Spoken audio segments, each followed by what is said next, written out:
ये बात भी साफ होनी चाहिए। दो ही बातें हो सकती हैं। एक, बस शिव जी के मंदिर में जा रहा था, शिव जी के परिवार को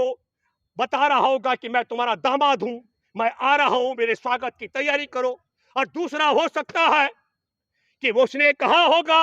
वहां मुसलमानों की आबादी है, मुसलमानों से कहा होगा कि मैं अपने ससुराल आ रहा हूं,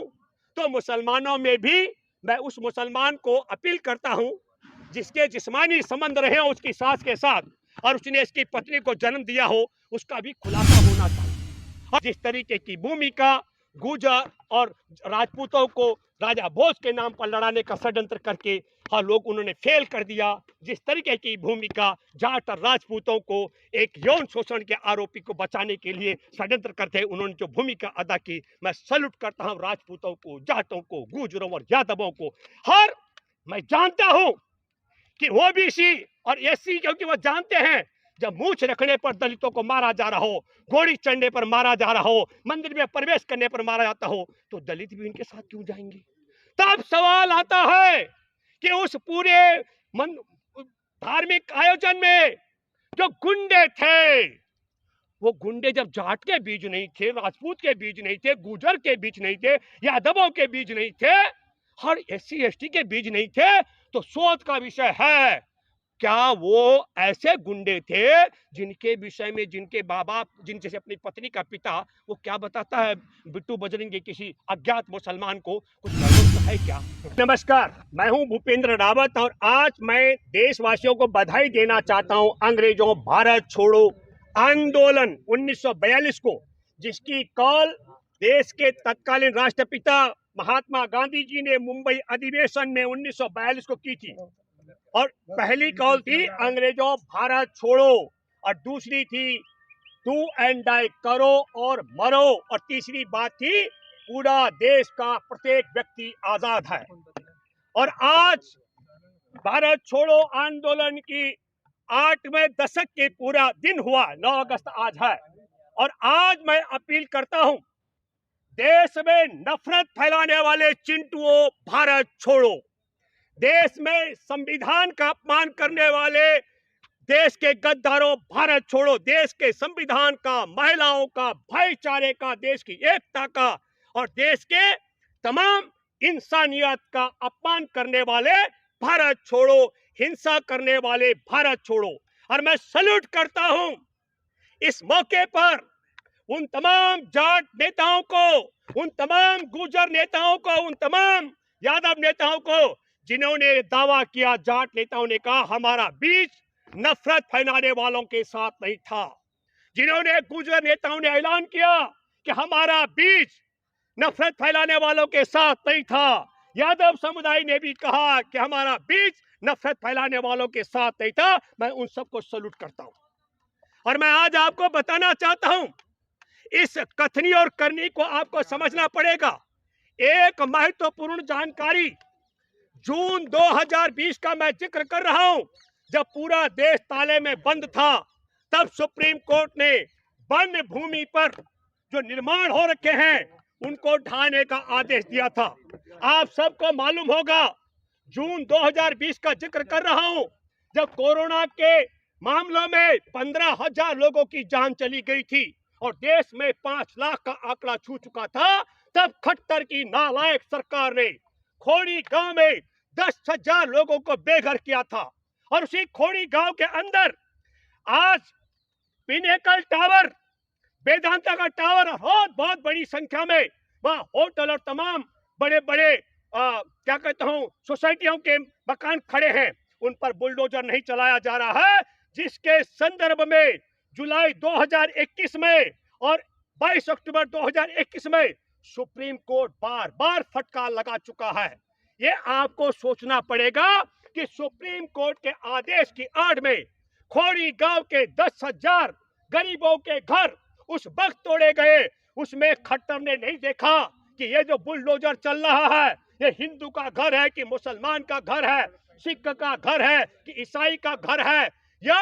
हिंदुत्ववादी चिंटुओं का घर है, क्योंकि खोड़ी कॉलोनी में भी हिंदुओं के अलावा हिंदुत्ववादी भी लोग थे। अब आपको कल्पना करनी पड़ेगी, जब पिनेकल टावर जैसे बड़ी बिल्डिंगों को गिराने का आता है तो काम नहीं होता है, और दूसरी तरफ गरीबों के 10,000 घर गिराए जाते हैं। और आज वही नूह के अंदर 250-300 जो आपने देखा होगा, वहां पर आजीविका के जरिए दुकानें और घरों पर बुलडोजर चलाया, और क्या कहा खट्टर सरकार ने, कहा हमने इतनी एकड़ जमीन को कब्जे से मुक्त करा दिया। तो क्या मैं ये मानूं कि देश की आजादी के जंग में 1942 में अंग्रेजों भारत छोड़ो के दौरान जो आज 8 दशक पूरा हो चुका है और हमारा देश अभी अमृत काल में प्रवेश कर चुका है, तो सरकारी जमीनों को खाली कराने के लिए पहले आप धार्मिक यात्रा में अपने हथियारबंद गुंडों को खड़ा करेंगे भाड़े के, जो वहां पर आग लगाने का काम करेंगे, फिर आप दंगे कराएंगे और दंगे कराने के बाद आप बुलडोजर चलाएंगे। क्या देश ऐसी दशा में पहुंच चुका है? अरे आपको मालूम होना चाहिए मिस्टर खट्टर कि सुप्रीम कोर्ट के आदेश के बाद भी अभी तक पिनेकल टावर जैसे खड़े हैं, उनको तोड़ने की तुम्हारा न तो बुलडोजर काम कर रहा है न तुम्हारी हैसियत काम कर रही है। लेकिन गरीब के घर, चाहे सुप्रीम कोर्ट का आदेश हो और चाहे नूह में बिना गैर कानूनी तरीके से किसने अधिकार दिया, मैं तो अपील करता हूं हरियाणा चंडीगढ़ हाई कोर्ट के मुख्य न्यायाधीश से कि खट्टर पर एक एक ढांचे को, एक एक घर को गिराने का हर जाना जुर्माना वसूला जाना चाहिए। अभी तय नहीं हुआ कौन दोषी और कौन दोषी नहीं है, लेकिन इसमें भी महत्वपूर्ण सवाल जो सबसे बड़ा मेरे आज की तारीख में, आज निश्चित तौर पर देश के अंदर सबसे बड़ी अपील, वहां पर मैं आप सब लोगों से अपील करता हूं, कई महिलाएं भी बढ़ चढ़ करके हिस्सा ले रहे हैं। योगिता जी वहां गई हैं, उन्होंने 75 साल के एक वृद्ध की जिसकी दुकानें जलाई गई, कंबल जलाए गए, मैं योगिता जी को सैल्यूट करता हूं और देशवासियों से अपील करता हूं कि योगिता जी के साथ में देश के तमाम करोड़ों मां बहनों को एकजुट होना चाहिए। और मैं वहां के हाई कोर्ट में जिस मसले को सुन रही है, ये गैर कानूनी कार्रवाई की गई है, इसको सोचना पड़ेगा। अभी भारतीय जनता पार्टी से जुड़े हुए एक कार्यकर्ता ने पूरी पोल खोल करके रख दी। जिस तरीके से रामनवमी से पहले मैंने दावा किया था कि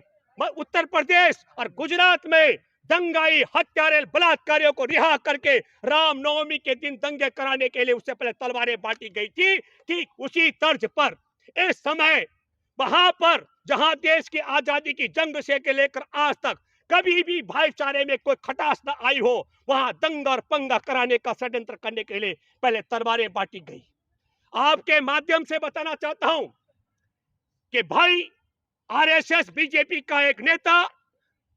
बिट्टू बजरंगी वहां मंदिर में जा रहा था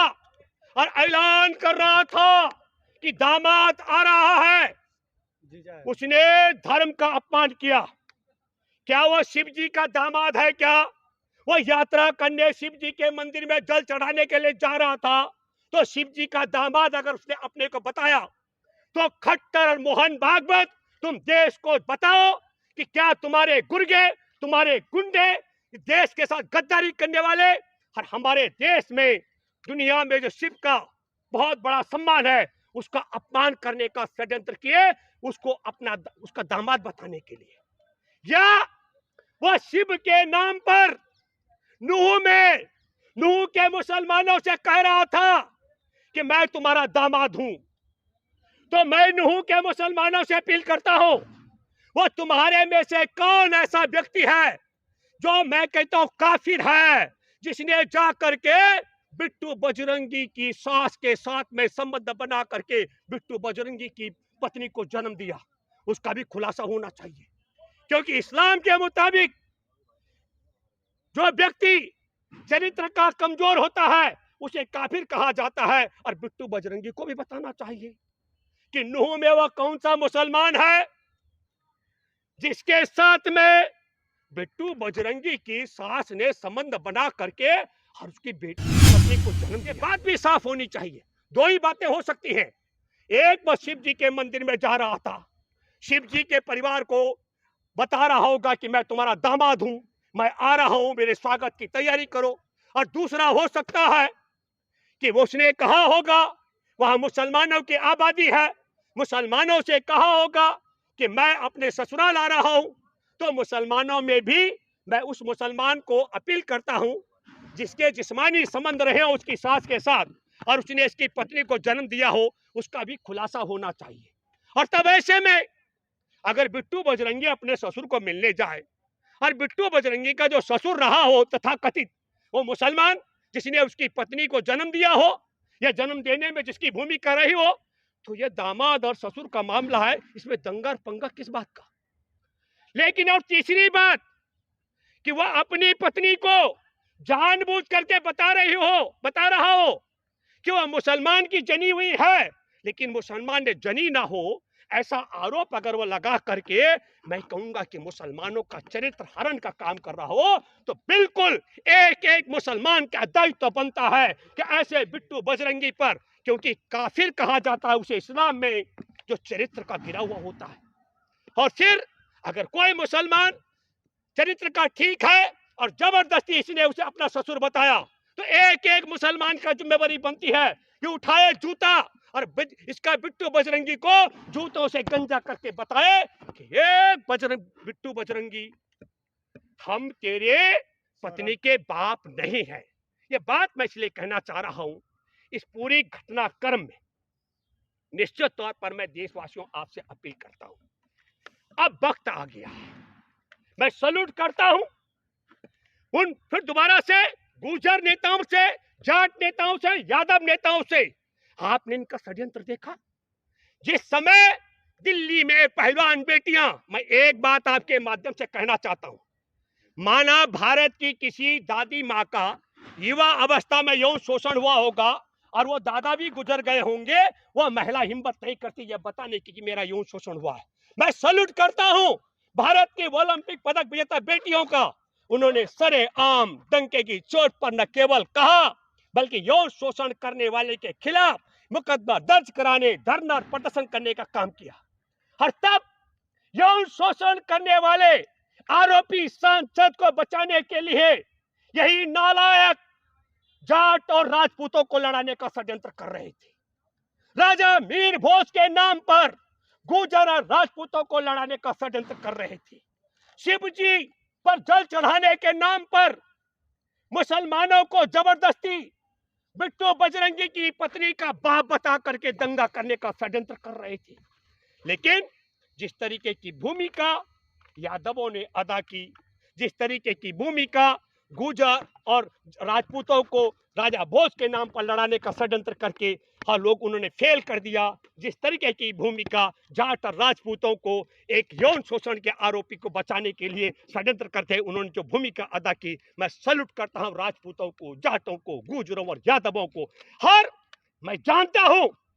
कि ओबीसी और एससी, क्योंकि वो जानते हैं जब मूछ रखने पर दलितों को मारा जा रहा हो, घोड़ी चढ़ने पर मारा जा रहा हो, मंदिर में प्रवेश करने पर मारा जाता हो, तो दलित भी इनके साथ क्यों जाएंगे। तब सवाल आता है कि उस पूरे धार्मिक आयोजन में जो गुंडे थे, वो गुंडे जब जाट के बीच नहीं थे, राजपूत के बीच नहीं थे, गुर्जर के बीच नहीं थे, यादवों के बीच नहीं थे और एससी एसटी के बीच नहीं थे, तो शोध का विषय है क्या वो ऐसे गुंडे थे जिनके विषय में जिनके बाबा, जिन जैसे अपनी पत्नी का पिता, वो क्या बताता है बिट्टू बजरंगी किसी अज्ञात मुसलमान को, तो है क्या। इसलिए मैं मेरे दोस्तों, सबसे बड़ी महत्वपूर्ण बात कि ये देश ऐसी दशा में क्यों पहुंचा, इसके 3 बड़े कारण हैं। एक, मैं आपको बताना चाहता हूं कि जो मणिपुर में आपने देखा, देश की आदिवासी महिला से लेकर देश में की हिफाजत के लिए सूबेदार कारगिल को बचाने वाले की पत्नी को नग्न करके बलात्कार करके किस तरह जुलूस निकाला था, उस मसले से ध्यान भटकाने का। और दूसरा पाप, क्योंकि सुप्रीम कोर्ट के जज ने कहा, मुख्य न्यायाधीश ने, हम तत्काल सुनवाई करेंगे, मणिपुर की सुनवाई तुम क्या करोगे, हम तुम्हारे नाक के नीचे आग लगा देंगे, दंगा करवा देंगे। ये रंगा बिल्ला की सरकार की चुनौती थी। और तीसरी बात मैं आपको तारीख की बताना चाहता हूं, आज 31 तारीख को, क्या संयोग है कि प्रयोग है, सुप्रीम कोर्ट के मुख्य न्यायाधीश सुनवाई कर रहे थे मणिपुर में, मणिपुर के मामले को लेकर, और 31 तारीख को सुबह सुबह इनका एक शर्मा जी आरपीएफ का जवान एक पहले एएसआई आदिवासी मीणा की हत्या कर देता है एएसआई की, कहता है कि तुमने योगी और मोदी जिंदाबाद नहीं किया, और फिर रेल में अपने अलग अलग बोगी में जाकर 3 मुसलमानों की हत्या कर देता है। इसका मतलब यह संदेश देना भी हुआ मुख्य न्यायाधीश को, तुम क्या मणिपुर के आदिवासियों की बात करोगे, हम तो जो सेना में आदिवासी एएसआई के ओहदे पर है उसको हमारा वर्दीधारी आतंकी, हमारा आरएसएस बीजेपी बजरंग दल का गुंडा आतंकी, उसकी भी हत्या कर सकता है रेल में। तो मैं आपके माध्यम से एक बात कहना चाहता हूं, जब रेल में सीनियर अधिकारी अगर आदिवासी हो उसकी हत्या हो जाती हो, सेना में अगर आदिवासी हो और आदिवासी देश की हिफाजत करे, उसकी पत्नी को नंगा करके बलात्कार करके जुल्स निकाला जाता हो और सुप्रीम कोर्ट सुनवाई करता रहे, वोट बैंक बचाने के लिए हिंदू और मुसलमान कराने का षड्यंत्र किया जाता हो, तब मैं आपसे कहना चाहता हूं कारण क्या है। अब इनके वोट खत्म हो रहे हैं तो वोट को बचाने के लिए षड्यंत्र हिंदू मुसलमान करने का, लेकिन जाटों ने, यादवों ने, गुजरों ने, राजपूतों ने जो भूमिका अदा कर दी, एससी एसटी ने जो तय कर लिया है, हमको लगता है, मैंने पहले एक बार कही तो दोबारा कह रहा हूं, एक दिन मोहन भागवत ने ऐलान किया था मुझे हिंदू धर्म में कोई कमी नजर नहीं आती है, और मैंने तत्काल कहा था जिसका डीएनए हिंदू में दलित से लेकर ब्राह्मण तक मिलता न हो और वो उनके ठेकेदार बन जाए, उसे धर्म में कमी कैसे नजर आएगी। धर्म में कमी देखनी हो तो तब देखना पड़ेगा जब हमारे देश में रामायण की रचना करने वाले महर्षि वाल्मीकि को डकैत बताया गया था, महाभारत में एकलव्य का अंगूठा कटाया गया था, और दलितों की महिलाओं को स्तन ढकने पर टैक्स लगाया गया था, और अभी नूह में हिंदू और मुसलमान कराया गया था, और आपको पता है कि मणिपुर में भारत की सेना के सूबेदार की पत्नी आदिवासी महिलाओं को बलात्कार करके नंगा करके जुलूस निकाला गया था, और उसके संदर्भ में संसद से लेकर के